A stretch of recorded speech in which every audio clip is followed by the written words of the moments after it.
onde a gente pode compartilhar o aprendizado dessa doutrina maravilhosa que é o Espiritismo. Como o Celso já disse, o tema de hoje é resiliência. Eu disse ontem lá no Jeremias, eu falei sobre empatia, que antigamente a gente não via esses termos, né? Na nossa adolescência, quando a psicologia não estava tão comum entre nós, né? A gente não ouvia muito esses termos que a psicologia trouxe, os empresariados também, nas palestras, mas empatia, resiliência, são termos que a psicologia usa para explicar determinadas atitudes da nossa evolução, dos nossos indivíduos, né, humanos. Então, falar de resiliência é roubar um pouco, esse termo, na verdade, é um termo da física, que foi trazido para a psicologia, mas na física ele é um termo que descreve a capacidade de alguns corpos em voltar à forma original após sofrerem uma pressão. Então, o coeficiente de resiliência mostra a resistência que o material tem ao sofrer uma pressão, não se deformar e volta ao seu estado natural, original. Nós temos um ótimo exemplo de resiliência no material, que é a mola, o elástico, que a gente exerce, né, um aperto ou estica o elástico e solta, quando ele está novo, ele volta inteirinho para o mesmo tamanho original que ele tinha. Ele não se deforma. Então, esse é um ótimo exemplo de resiliência.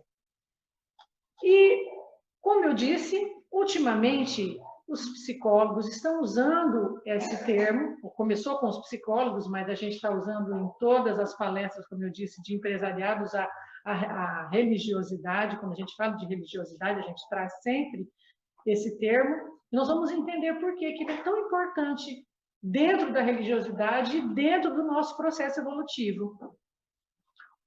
Então, a psicologia descreve o indivíduo resiliente como aquele que passa por uma situação adversa na vida, uma situação tormentosa, um risco, qualquer problema, e ele volta ao seu estado anterior, não como aquele material lá. Ele volta melhorado, ele se modifica, ele volta ao original e se transforma depois da experiência que ele viveu. Resiliente, então, é esse indivíduo. Passa pela tempestade, ele assimila o vento, assimila a pressão, ele se curva, recebe o baque, respira fundo e volta a caminhar com uma nova experiência na bagagem. Todos nós conhecemos alguém resiliente, né? Tem aquela pessoa que parece que acontece de tudo na vida, de repente ela some, teve muitos problemas, o casamento se desfez, o emprego não deu certo e ela se reinventa. Passa por uma doença grave, passa por um problema sério e está lá ela se reinventando. A gente não vê por um tempo, mas daí a pouco está ela linda, leve e solta no baile de novo lá, na vida, seguindo em frente. São aquelas pessoas que fazem a tal da limonada com os limões da vida. É muito bom encontrar essas pessoas, elas realmente motivam a todos nós a enfrentar e mostrar que realmente a gente pode vencer um problema. Mas nem todo mundo é assim, né? Nem todo mundo é assim. Na física, nós entendemos que muitos corpos têm resiliência, muitos. Não é só a mola, o elástico que a gente percebe, mas tem alguns materiais que têm uma resiliência menor, que a gente pode até não perceber. Então, por exemplo, esse copo de plástico, ele tem resiliência. Ó, eu aperto ele um pouquinho, ele volta ao normal. A resiliência dele, a capacidade de voltar ao estado original após eu oferecer uma pressão, é pequena. É bem diferente da mola. Se eu forçar um pouco, ele se deforma. Ele continua sendo um copo, mas ele está deformado. Mas se eu forçar um pouco mais, nem copo ele é. Não é mais copo. É alguma coisa que não dá mais para ser usada como copo. Assim também acontece com algumas pessoas. Olha, esse copo já foi usado, tá? Já tinha bebido. Agora vai para reciclagem, mas vamos lá, foi utilizado antes. Mas algumas pessoas se comportam assim também. Elas têm menos capacidade resiliente do que outras. Diferente daquela que sobe no salto e volta à vida, algumas pessoas se fragilizam muito. A resiliência dela é pequena.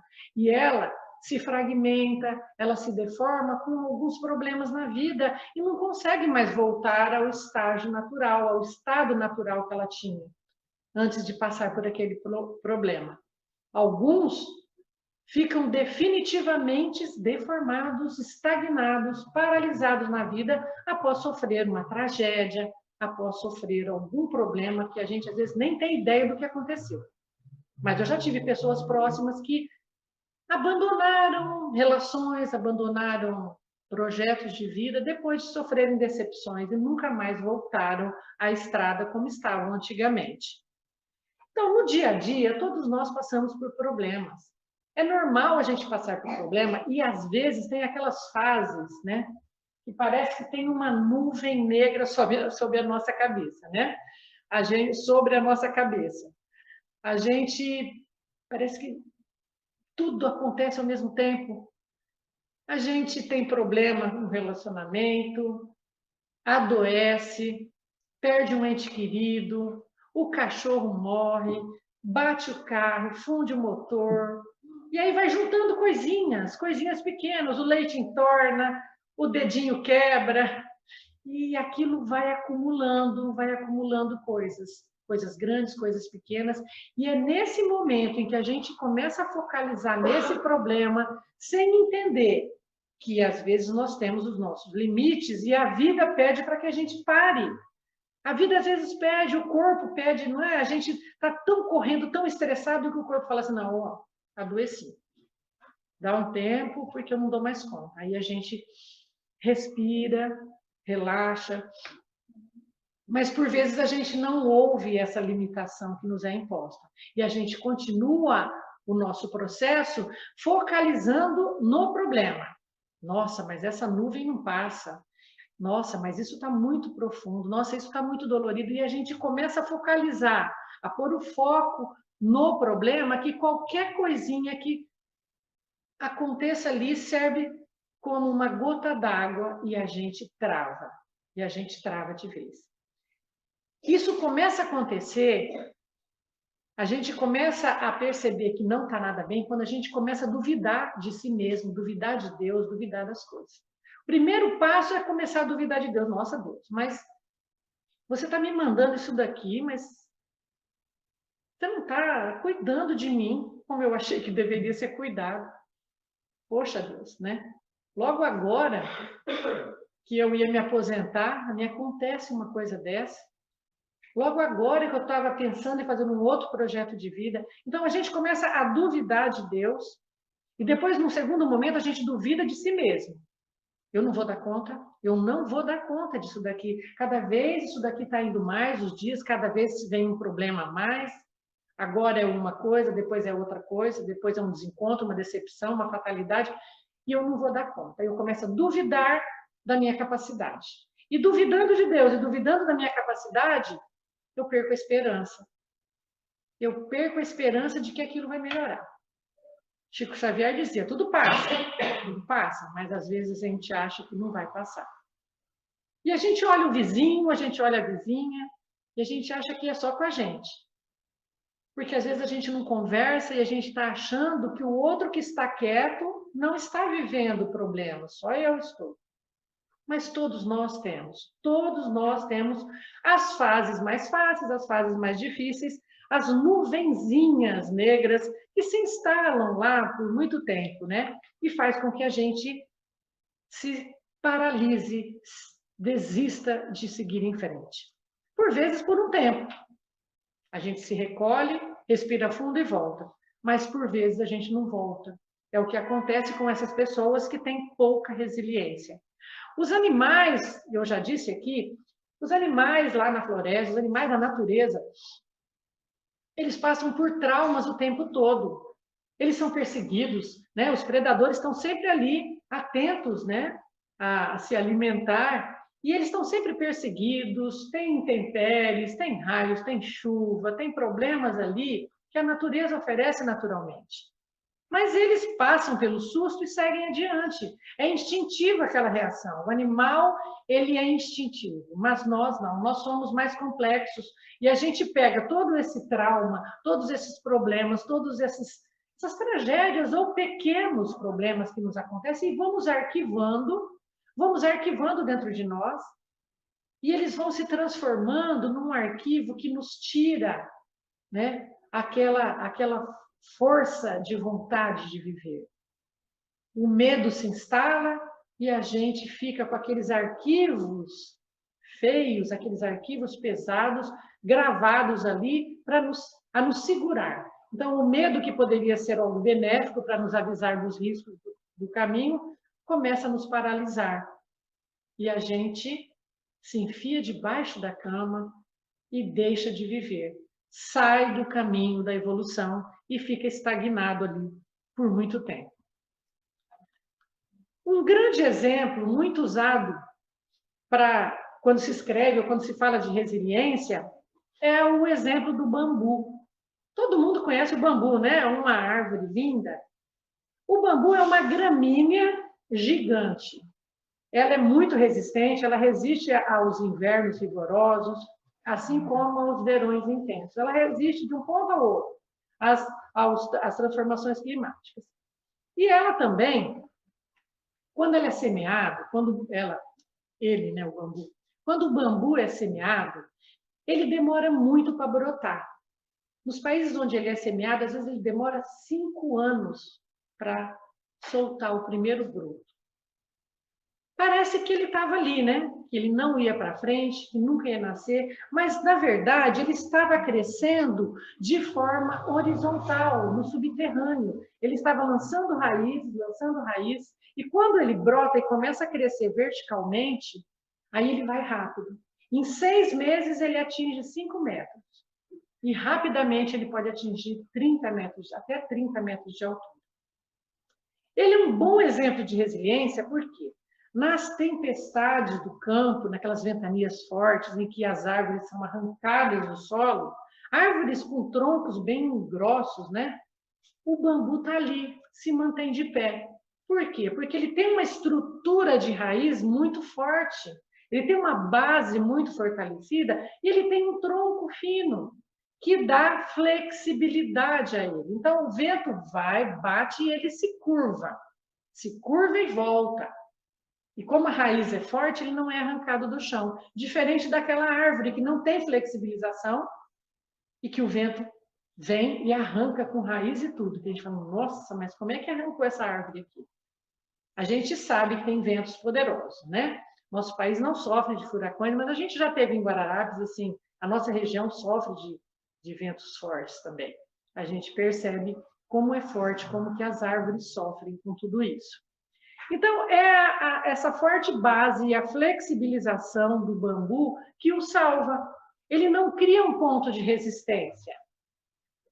A gente já assistiu aqueles vídeos dos Estados Unidos, onde acontecem muitos furacões, em que o vento, aquele furacão chega e é levado, né? Todos os objetos, outdoors, placas, às vezes as pessoas que estão em pé, elas são levadas pelo vento. E a gente percebe que as pessoas se curvam, elas se jogam no chão para que o vento não as leve e tenta segurar em alguma coisa. Então, o que acontece ali? Elas estão tirando o ponto de resistência, porque se eu ficar como um ponto de resistência ao vento, o vento vai me levar. O vento vai me levar. Então, trazendo esses ensinamentos do bambu para a nossa vida real, nós vamos perceber que a vida vai nos trazer sempre muitas ventanias. Hora ou outra vão chegar as tempestades, os revés vão acontecer.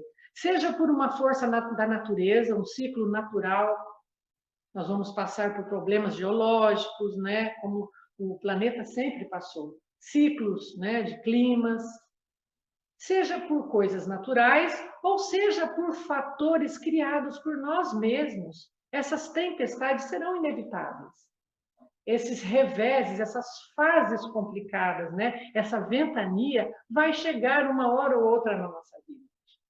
Somos todos simples e ignorantes, somos seres falíveis, vamos criar problemas, né? Criando problemas, nós vamos gerar consequências para nós mesmos, por não saber. Portanto, quando eu estou na vida, lançando aquela, a semeadura livre, a colheita obrigatória vai me trazer de volta as ações que eu mesma criei. E entender isso é primordial para a gente entender e começar a desenvolver a resiliência. Entender que os reveses da nossa vida não são perseguições divinas, fazem parte de um mecanismo divino, que entendendo que eu sou uma das criadoras desse mecanismo e que essa dor, essa tempestade, ela me pertence. Ela me pertence. Quando eu entendo isso, eu começo a perceber que a vida pode ser menos dramática. E me dou a chance de resgatar e fazer como o bambu, me curvar aquela ventania que vai ser inevitável. Olha, eu já entendi. Eu vou ter que passar por isso. Então eu danifiquei o meu corpo. Eu comi demais, eu bebi demais, eu fui sedentária, eu não cuidei da minha saúde. E de uma forma ou de outra, isso vai trazer o quê? Patologias que me farão sofrer. E esse sofrimento que a doença me traz, tem doença genética, que de uma forma ou de outra estão ligadas a outras questões, Não vamos entrar nessas questões. Mas as atuais, eles falam que a maioria das nossas doenças não são genéticas, são doenças geradas por nós mesmos, conforme a gente vai se desenvolvendo pelos maus hábitos na vida. Todo mundo, não é uma acusação, todos nós temos maus hábitos. Nós somos aprendizes, nós vamos errar, nós erramos na comida, na bebida, nós erramos nas nossas relações, emocionalmente a gente erra, a gente está aprendendo. Então, tudo isso que eu erro volta para mim mesma como uma forma de resgate natural. Não é, você fez, você vai pagar. Não, é um mecanismo divino perfeito que me traz uma consequência, que traz o ajuste. É um ajuste natural, automático aos nossos desacertos. Quando eu entendo isso, eu deixo de me desanimar, eu deixo de me vitimizar, de me sentir injustiçada e paro, por nenhum momento eu começo a culpar mais Deus dessa situação em que me encontro. E aí eu começo a trabalhar a resignação em mim. Trabalhando a resignação, eu estou a um passo de aprender também a resiliência. Porque a resignação, que resignação e resiliência são coisas diferentes. Resignação, ela me traz a aceitação daquilo que eu entendi racionalmente, tá? Não é aquele conformismo que me diz, eu sou assim, eu sofro muito, olha, Deus quer, Deus quer, então eu aceito. Isso não é resignação. Isso é um comodismo que leva a uma vitimização. A resignação, ela vem de um processo mental, em que, através da minha análise racional, eu entendo o que está acontecendo. Eu entendo a minha dor e a aceito, porque é inevitável, é uma forma, eu vou ter que passar por ela. Então, vamos lá, vamos passar por ela. Então, eu me resigno e isso me traz o quê? Ele tira a reclamação, tira a resmungação, e muito me ajuda. A resiliência, ela me traz a perseverança, porque ela me faz continuar. Então, a resignação me traz aceitação, e a resiliência, em cima dessa aceitação, me traz a perseverança para continuar, porque eu sei que assim como eu errei, trazendo coisas nefastas para a minha vida, eu posso também acertar. Isso é poder. Se eu estou podendo danificar a minha saúde, quer dizer que eu posso melhorar a minha saúde também. Então, isso é poder. Então, eu posso também atuar a meu favor. A resignação me traz a aceitação, portanto, desse entendimento racional. Eu aceito, me resigno, eu aceito esse momento dolorido e, como bambu, eu me curvo, eu assimilo a tempestade e sigo adiante com essa nova experiência, que vai me mostrar como não mais errar da mesma forma. Eu aprendi. Às vezes é necessário mesmo parar para voltar.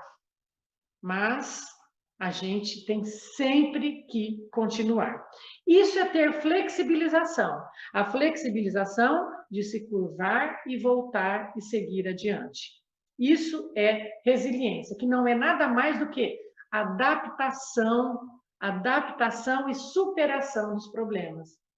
Olha a importância disso no nosso processo evolutivo. Quantas vidas, às vezes, a gente fica estagnado por achar que a gente não pode fazer nada contra aquilo que nos acontece. Como se eu fosse um ser à parte, que eu estivesse passando uma história que eu não participei, que não foi escrita por mim.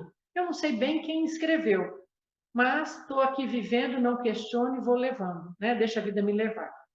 Então, a resiliência, ela traz todo esse processo que amadurece, esse caminhar, essa jornada evolutiva.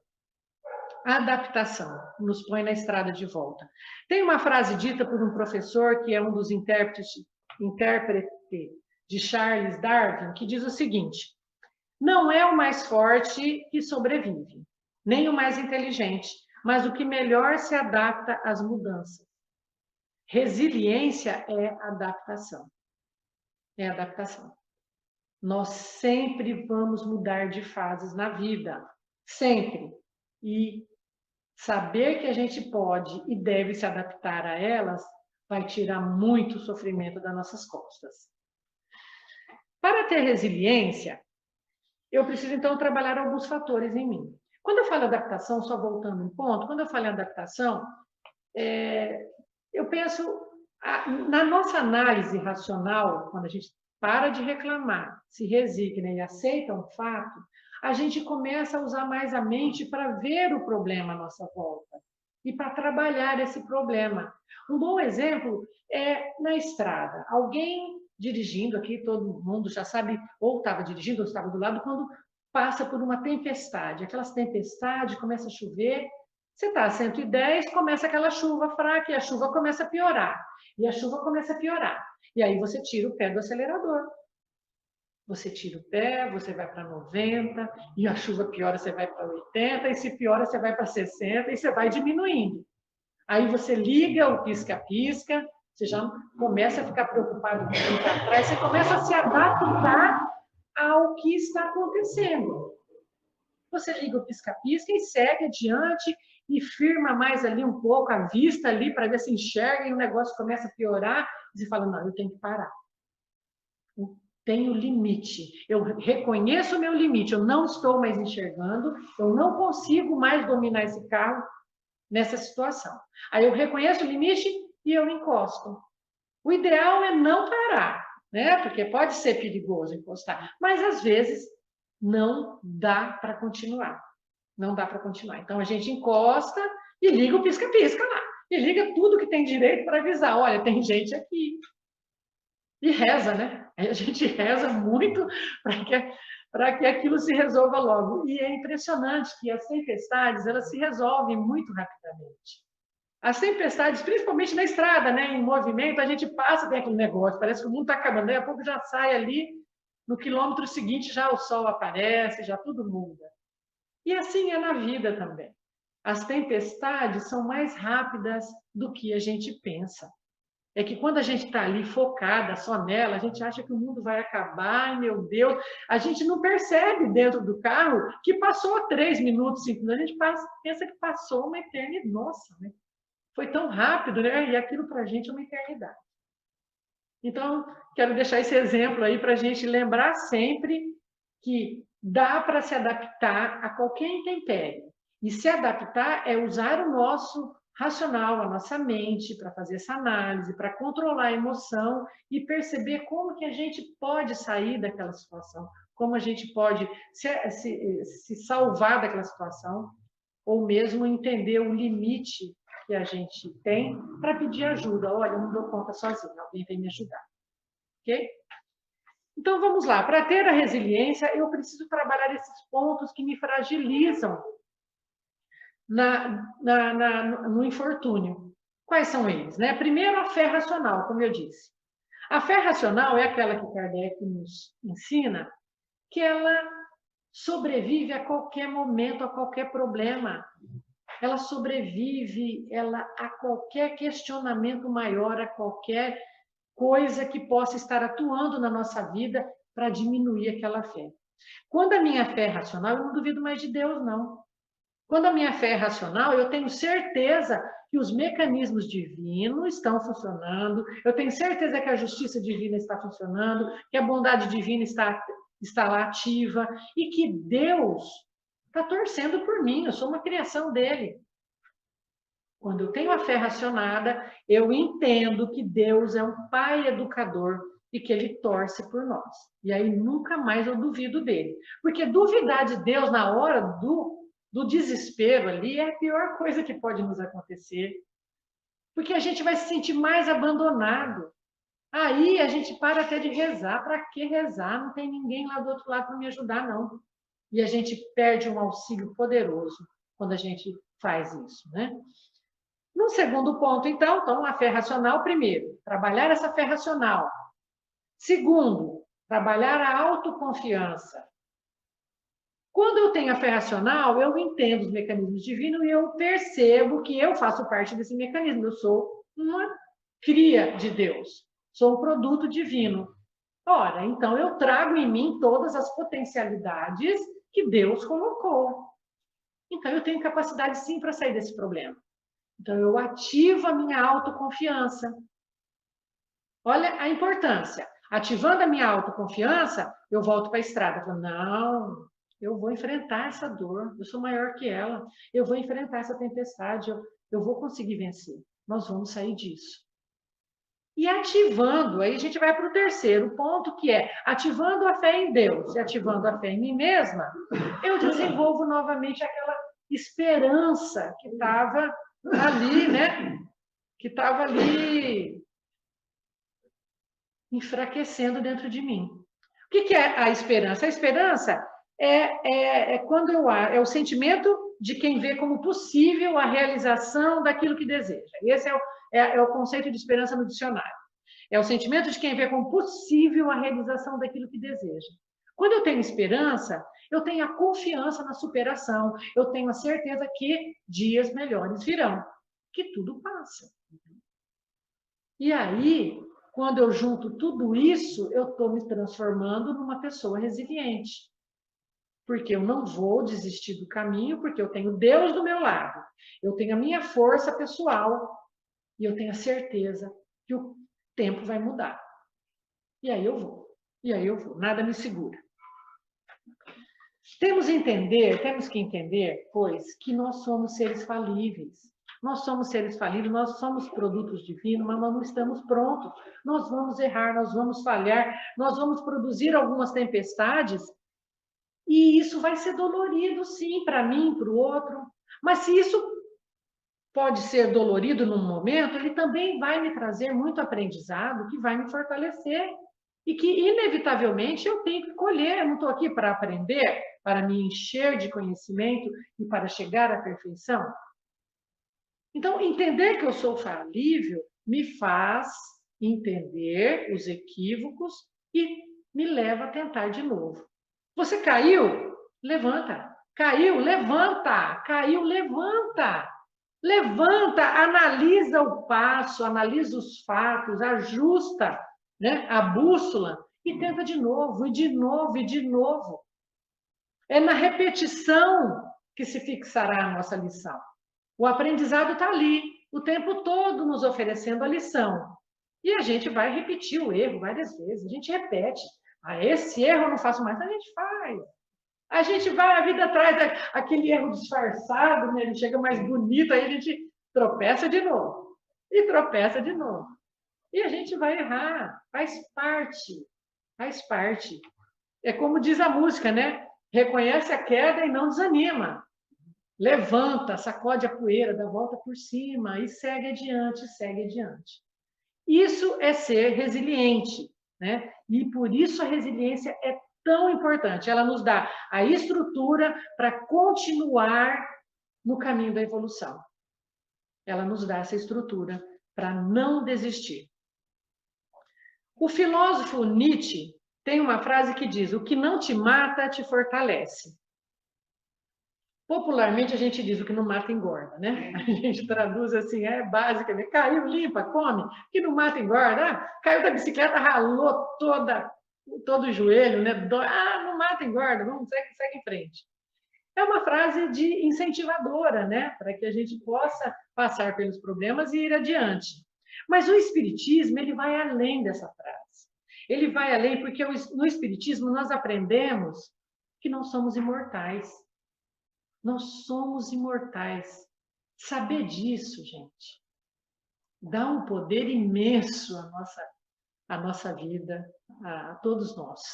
Nós somos imortais, então, independe do baque, do revés, da queda, independe, eu não vou morrer, eu não vou quebrar, eu não vou me destruir, porque eu vou renascer e posso me reconstruir sempre, infinitamente.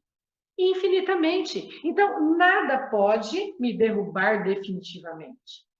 Então, por que que eu estou fazendo isso comigo? Por que é que eu estou tão desanimada com esse problema que se me apresenta? Sou um ser imortal e posso me reconstruir sempre, seja nessa vida, seja na outra, ou na outra, ou na outra. A gente só vai mudando de fase, né? A gente só vai morrer ou quebrou? Não, mudou de fase. Mudou de plano, continuou lá. Saber disso é de uma beleza existencial, é de uma alegria existencial muito grande, né? Somos espíritos imortais. E se ainda há dúvida sobre como a gente possa se fortalecer nessa questão da resiliência, a gente volta na lição do bambu, né? Como é que o bambu faz? Ele fortalece as raízes. Se a gente se acha fraco para entender, né, que a gente pode se estruturar e seguir em frente, essa lição do bambu, ela nos remete a quem? A Kardec novamente. É através do autoconhecimento que eu estruturo a base da minha personalidade, a minha base emocional, ela é toda estruturada no meu autoconhecimento, na racionalidade, na busca da consciência de quem eu sou, no entendimento desse mecanismo. Tudo isso vai me trazendo informações que me fortalecem e que montam essa personalidade de uma forma muito mais estruturada para enfrentar qualquer dissabor. Então, juntando os ensinamentos de Kardec, do autoconhecimento, e juntando as lições do Cristo, que nos traz a fé, a confiança, que nos traz o amparo, com isso junto, a gente pode sim seguir em frente sempre. Como nos disse lá no Salmo 82, sois deuses, e todos vós, filhos do Altíssimo. Somos deuses. Acreditemos, pois, em nossa potencialidade, em nossa capacidade de superação e sigamos em frente, desenvolvendo a nossa resiliência, não esquecendo nunca de que nós somos seres imortais, de que nós somos filhos de Deus e que nós somos totalmente capazes de vencer qualquer adversidade que se nos apresente. Muito obrigada a todos pela atenção. Eu espero que a gente tenha muita força, muita resiliência e muita fé em Deus e em si mesmo.